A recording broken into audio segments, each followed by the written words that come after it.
Hello, everybody, and welcome to the latest in our Negotiating Government podcast from Negotiant, the consultancy that specialises in public-private negotiations. I'm Chris Brown, co-founder of Negotiant, and I'm delighted to be joined today by my colleague Josh Flax, who leads our US operation.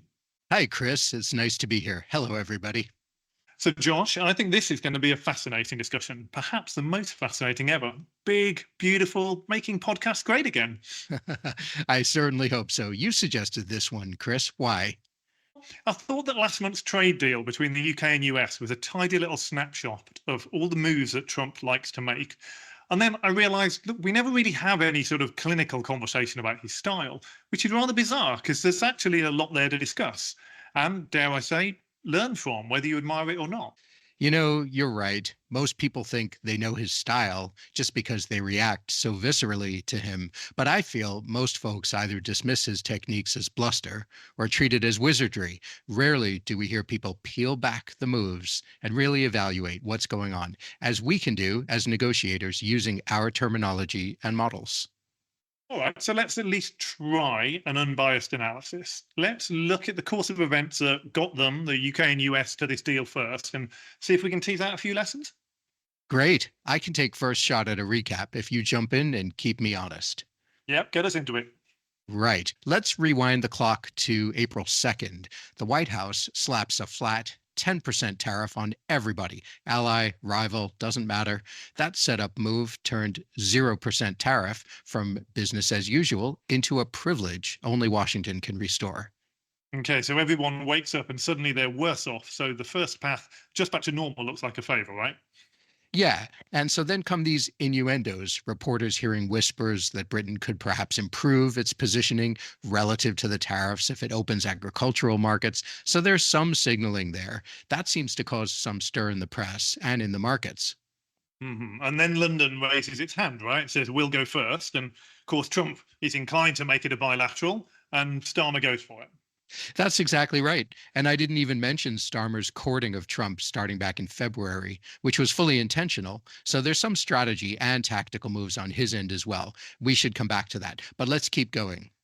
Okay, so you've got just the UK in there with Trump. There's no sort of coalition to speak of. Weeks of focused work, back and forth issues, and normal civil service stuff. The Brits, we understand, think the deal is done, maybe just slightly in the US's favour.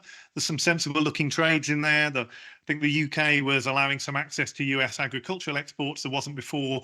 The US is going to moderate its terrifying new tariffs on cars and steel. The UK is looking pretty happy. And then they get this unexpected middle of the night phone call. Trump calls Starmer. He takes the call. 10 minutes later, they've sealed broadly the deal they'd negotiated, but with a twist. Suddenly, we've got the UK completely wiping out its ethanol tariff. Right. And 10 minutes after that, Trump tweets, biggest biofuel win ever, America first, while Downing Street issues a 200-word note that never mentions ethanol. Yeah, funny that. So, okay, stepping back, after the smoke has settled, what's really going on here? Who's winning and why? And as negotiators, are there things we can learn from it? Do you want to start us off? Yeah, sure. So first, you've got a classic Trump setup move. Create the problem, then sell the cure. Initiate blanket tariffs first, then let's do some carve-outs. This happened as early as 2018 during his first term globally with steel and aluminum. And it also happened in 2019, specifically with Mexico, when things escalated over migration controls. It's cheap to impose, expensive for everyone else, and entirely reversible at his discretion. Yeah, and it's also closely related to another technique that Trump employs with quite some level of personal flair. Anchor high and land lower. Yeah, and we're not just talking about any anchor, right? There's some doozies he's had over the years. Yeah, his openings are a bit extreme, right? 25% auto tariff. Mexico will pay for the wall. Quadruple defense spending across NATO. Anyone? By the way, this is a level of extreme that seemingly no one else can pull off. And that's worth noting as its own overarching practice note. We teach people about anchors and how these anchors have a way of kind of dragging counteroffers closer toward them. For Trump, they also give him the ability to craft a simple headline-friendly metric, did we get the wall or not, which helps rally the base. Yeah, I think that's right. And I think his real aim is just to shift like the whole Overton window of what's possible. So, but what's really important is he does often revoke the anchor once he's hauled the zone of potential agreement towards his real target. So look at NAFTA. The NAFTA renegotiation starts with a threat to withdraw entirely, ends with what? A new name and a few tweaks to the dairy and automotive terms?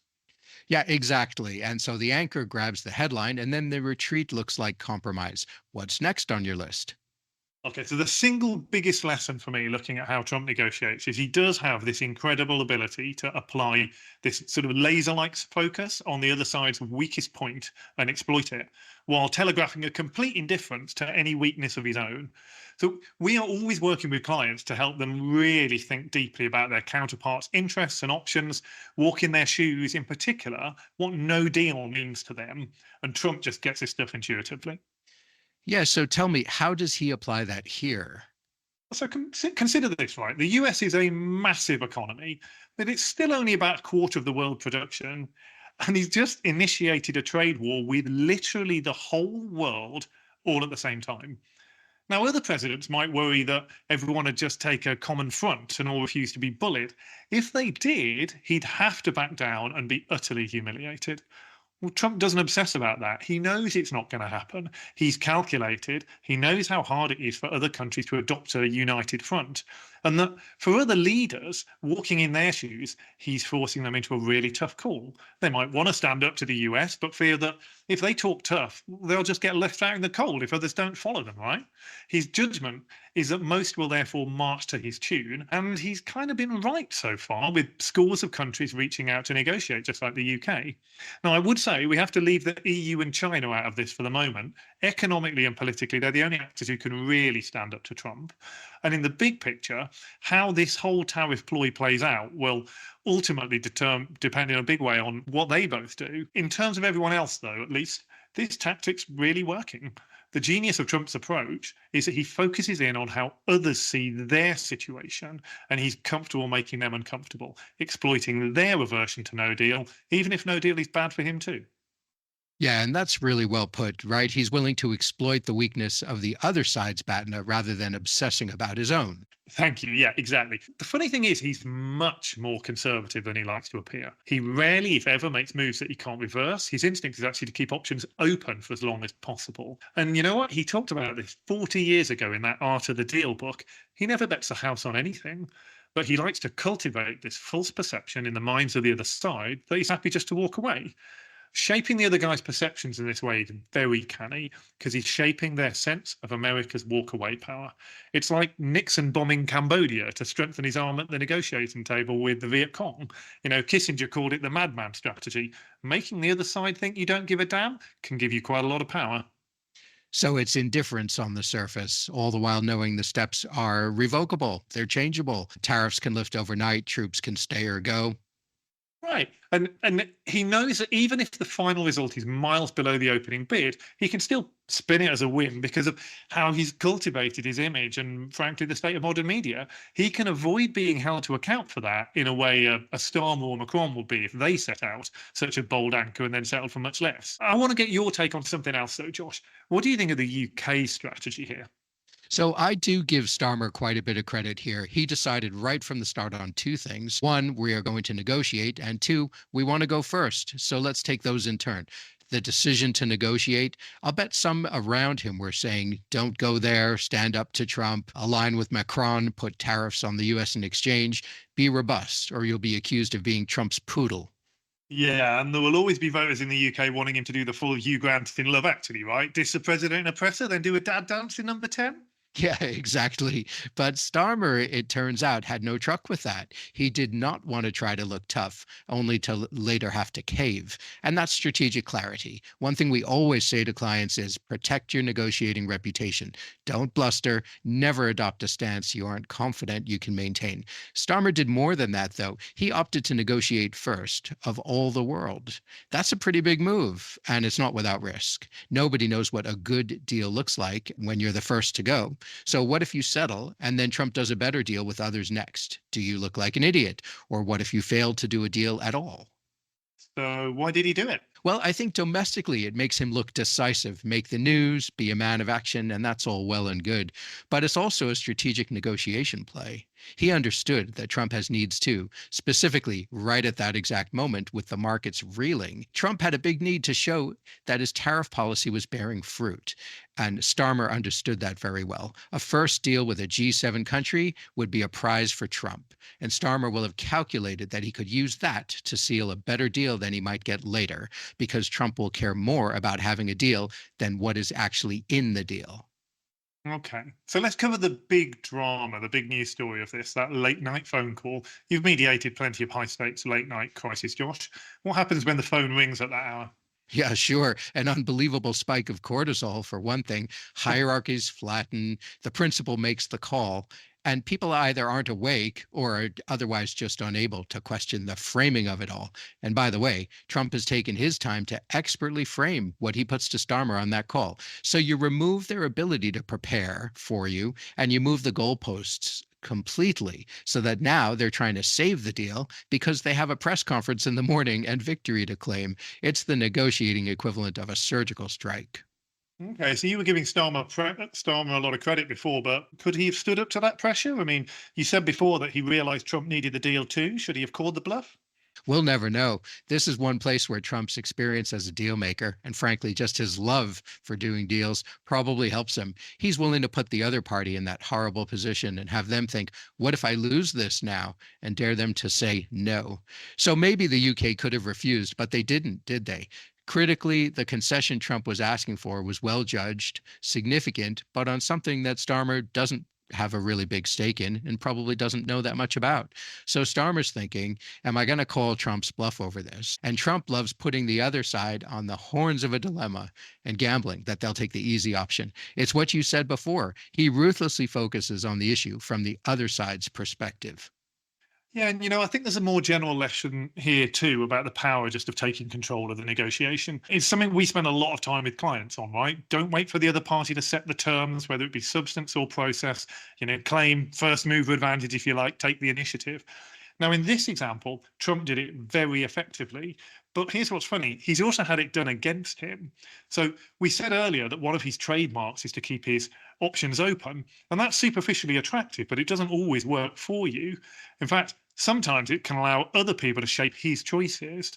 William Hague was speaking about this in the Times just this week, how Netanyahu exploited Trump's ambiguity over his Iran policy, keeping US options open, to maneuver him into a military strike that Trump clearly wasn't originally planning to do. Very smart move from Netanyahu. So that's a big one to analyze. Shall we complete the US UK deal for today's podcast? Okay, so the conclusion of this trade deal gets us to our last technique, right? Owning the narrative. Or at least the first headline. Well, Trump's tweet hit 90 million feeds before the British press had its morning coffee. Right. So first headlines do stick. Corrections rarely travel as far. And you can pivot from maximalist ambition to modest reality and still claim a trophy. That is, if you're Trump. It's a lesson to all. When outcomes fall short, relabel. It works because audiences remember headlines better than details. Storytelling, hey? Yeah, exactly. And so, Chris, what are we taking away from our chat today? Well, let's try and boil each of these down to a soundbite. If I start us off with first, if you can somehow shift the baseline at the outset, even small givebacks look pretty generous. Yep. Good one. I'll take the next one. Ambitious anchors can work in your favor, but make sure you have the flexibility to pivot when reality intrudes and the messaging to make it work for you and not against you. Okay, how about have the confidence to focus on what no deal means for the other side and recognize the leverage it gives you? Even if no deal's harmful to you too, if the other side is more worried about it, you do have power. Nice. I like that one. All right, here's another one. Control the timetable and the story. They're the cheapest levers most people ignore. Yeah, for sure. I mean, serious negotiators understand the importance of process, right? Sequencing, timetable, right table and right time.